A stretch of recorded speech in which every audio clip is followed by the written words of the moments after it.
నిజామాబాద్ జిల్లాలో నకిలీ నోట్ల కేసు సంచలనం రేపుతుంది. వర్ణి మండలం జలాల్పూర్ గ్రామంలో బయటపడిన దొంగ నోట్ల వ్యవహారంలో 8 మందిని పోలీసులు అరెస్ట్ చేసినట్లు వర్ణి ఎస్ఐ రాజు తెలిపారు. నిందితుల వద్ద నుంచి 9,86,000 నకిలీ నోట్లు, అలాగే 2 ప్రింటర్లు, ఒక ల్యాప్టాప్, 8 మొబైల్ ఫోన్లు, ఒక మారుతి బిజ్రా కారును సీజ్ చేశారు. నకిలీ నోట్ల తయారీ పంపిణీకి సంబంధించి కేసు నమోదు చేసి నిందితులను రిమాండ్కు పంపినట్లు పోలీసులు వెల్లడించారు.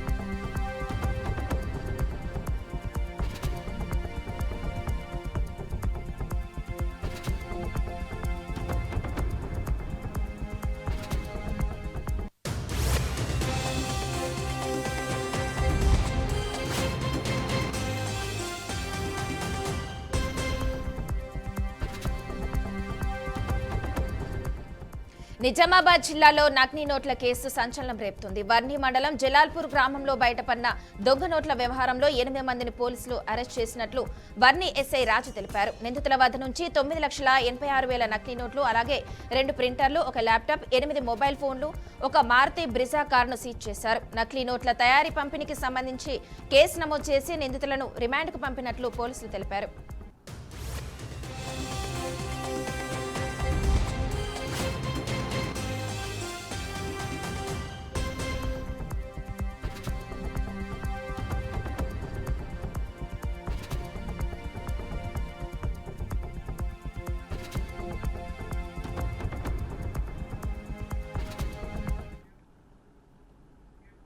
క్రిస్మస్ పండుగను పురస్కరించుకుని AP CM Nara Chandrababu, deputy CM Pawan Kalyan, అలాగే మంత్రి నారా లోకేష్ శుభాకాంక్షలు తెలిపారు.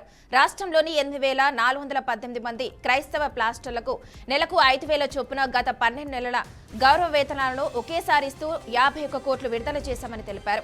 క్రైస్తవుల సంక్షేమానికి ప్రభుత్వం కట్టుబడి ఉందనే దానికి ఇదే నిదర్శనమని సీఎం చంద్రబాబు ట్విట్టర్ వేదికగా స్పందించారు.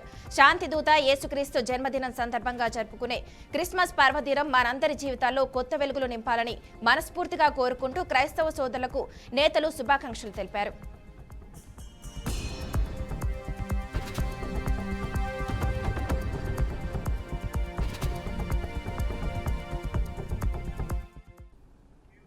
హైదరాబాద్లోని శంషాబాద్ ఎయిర్పోర్టుకు బాంబు బెదిరింపులు వచ్చాయి. సౌదీ అరేబియా విమానయాన సంస్థకు చెందిన ఫ్లైనాన్స్ విమానంలో 5 RTX బాంబులు అమర్చినట్లు శంషాబాద్ ఎయిర్పోర్టుకు బెదిరింపు ఈమెయిల్ వచ్చింది. దీంతో ఎయిర్పోర్టులో విమానాన్ని అత్యవసరంగా అధికారులు ల్యాండ్ చేశారు. అనంతరం ప్రయాణికులను విమానం నుంచి అత్యవసరంగా దింపివేసి ఆ తర్వాత బాంబ్ స్క్వాడ్ సిబ్బంది ముమ్మర తనిఖీలు చేపట్టారు. శంషాబాద్ ఎయిర్పోర్టుకు ఇటీవల వరుస బాంబు బెదిరింపులు, ఈమెయిల్స్, ఫోన్ కాల్స్ వస్తూనే ఉన్నాయి. ఈ నేపథ్యంలో ఎయిర్పోర్ట్ అధికారులు అప్రమత్తంగా ఉంటున్నారు. ఈ తరహా బెదిరింపులు, కాల్స్, మెయిల్స్ పై అధికారులు కేసు నమోదు చేసి దర్యాప్తు చేపట్టారు.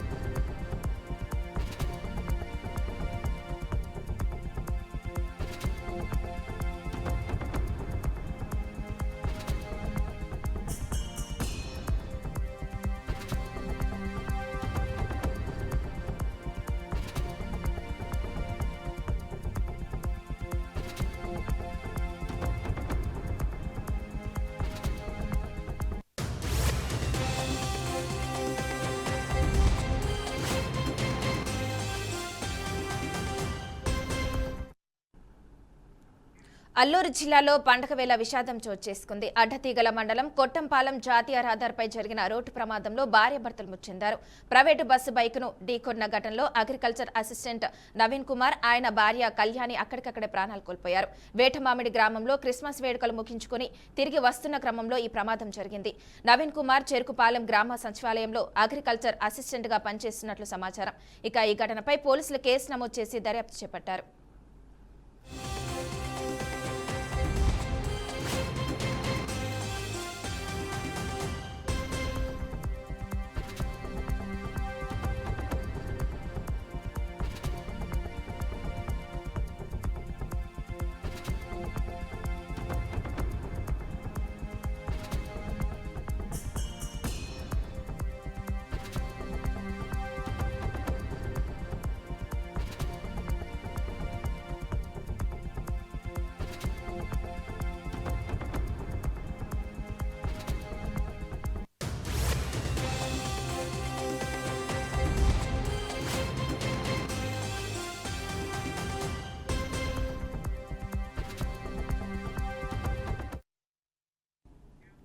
రాష్ట్ర వైద్య ఆరోగ్య సేవల నియామక బోర్డు చేపట్టిన ల్యాబ్ టెక్నీషియన్ గ్రేడ్ 2 పోస్టుల భర్తీ ప్రక్రియ వివాదాస్పదంగా మారింది. ప్రధానంగా కాంట్రాక్ట్ అవుట్ సోర్సింగ్ ఉద్యోగులకు కల్పించిన 20% సర్వీస్ వెయిటేజీ నిబంధనను ఆసరాగా చేసుకుని అనర్హులు ఉద్యోగాలు పొందారనే ఆరోపణలు వస్తున్నాయి.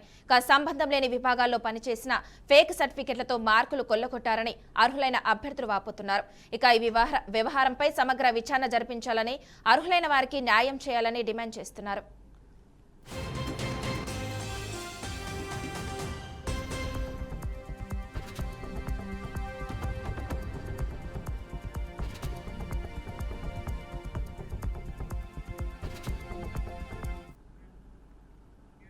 ఉత్తరప్రదేశ్లోని షాజహాన్పూర్ జిల్లాలో ఘోర రైలు ప్రమాదం చోటు చేసుకుంది. క్రిస్మస్ పండుగ రోజే జరిగిన ఈ దుర్ఘటనలో ఒకే కుటుంబానికి చెందిన 5గురు ప్రాణాలు కోల్పోవడం స్థానికంగా విషాద వాతావరణాన్ని నెలకొల్పింది.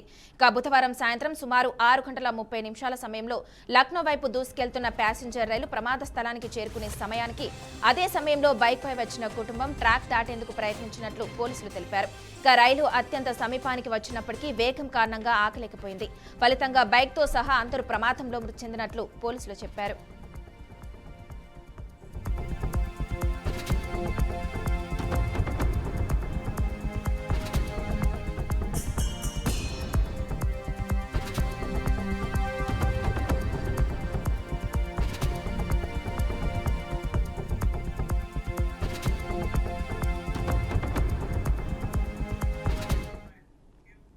ఈ ప్రమాదంలో సేత్పాల్, ఆయన భార్య పూజ, సేత్పాల్ బావమరిది హరిఓం, అలాగే 4 6 ఏళ్ల వయసున్న 2 చిన్నారులుగా పోలీసులు గుర్తించారు. కుటుంబ సభ్యులు నిగోహి గ్రామానికి చెందిన హరిఓం ఇంటికి వెళ్లి అక్కడి నుంచి తిరిగి తమ స్వగ్రామానికి వెళ్తూ ఈ ప్రమాదం జరిగినట్లు తెలుస్తుంది. సమాచారం అందుకున్న రైల్వే పోలీసులు ఘటనా స్థలానికి చేరుకుని మృతదేహాలను బయటకు తీశారు. సంఘటన స్థలంలో దృశ్యాలు హృదయ విదారకంగా కనిపించాయని ప్రత్యక్ష సాక్షులు చెబుతున్నారు. బైక్ పూర్తిగా ధ్వంసమై ట్రాక్ పక్కన పడిపోవడం అక్కడి ప్రజలను కలవరపరిచింది.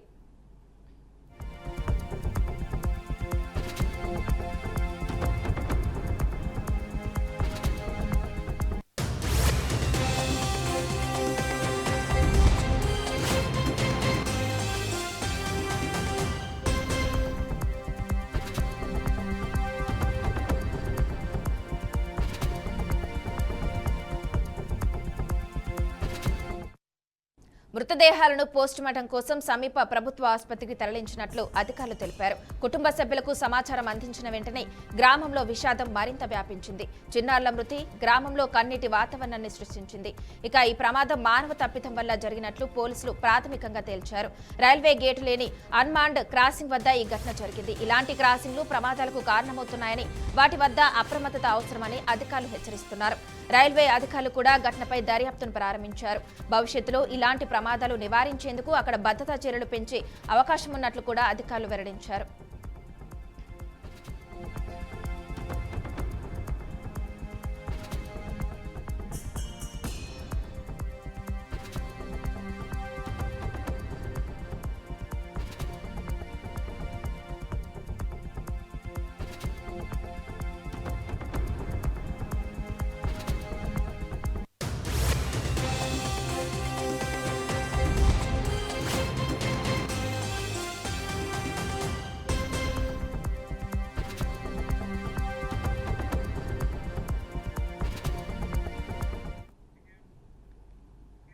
పశ్చిమ ఆఫ్రికా దేశమైన నైజీరియాలో ఉగ్రవాదులు మరోసారి పంజా విసిరారు. బోర్నో రాష్ట్ర రాజధాని మైదుగురులో ఒక మసీదులో బుధవారం సాయంత్రం ప్రార్థనల సమయంలో భీకర బాంబు పేలుడు సంభవించింది. ఈ దుర్ఘటనలో కనీసం 10 మంది భక్తులు ప్రాణాలు కోల్పోగా పలువురు తీవ్రంగా గాయపడ్డారు. గంబోరు మార్కెట్ ప్రాంతంలోని రద్దీగా ఉండే మసీదులో ఈ పేలుడు సంభవించడంతో ఒక్కసారిగా హాహాకారాలు విన్నమంటాయి. సాయంత్రం వేళ ముస్లింలు పెద్ద సంఖ్యలో మసీదుకు చేరుకుని ప్రార్థనలో నిమగ్నమై ఉండగా ఈ పేలుడు జరిగింది. మసీదు లోపల ముందే అమర్చిన బాంబు పేలిపోయి ఉండవచ్చని, లేదా ఆత్మాహుతి దాడి జరిగి ఉండవచ్చని స్థానిక నాయకులు అనుమానిస్తున్నారు. పేలుడు దాడికి మసీదు శిథిలాలు భక్తులపై పడటంతో పాటు దట్టమైన పొగ కమ్మేయడంతో ప్రాణనష్టం ఎక్కువగా జరిగినట్లు సమాచారం.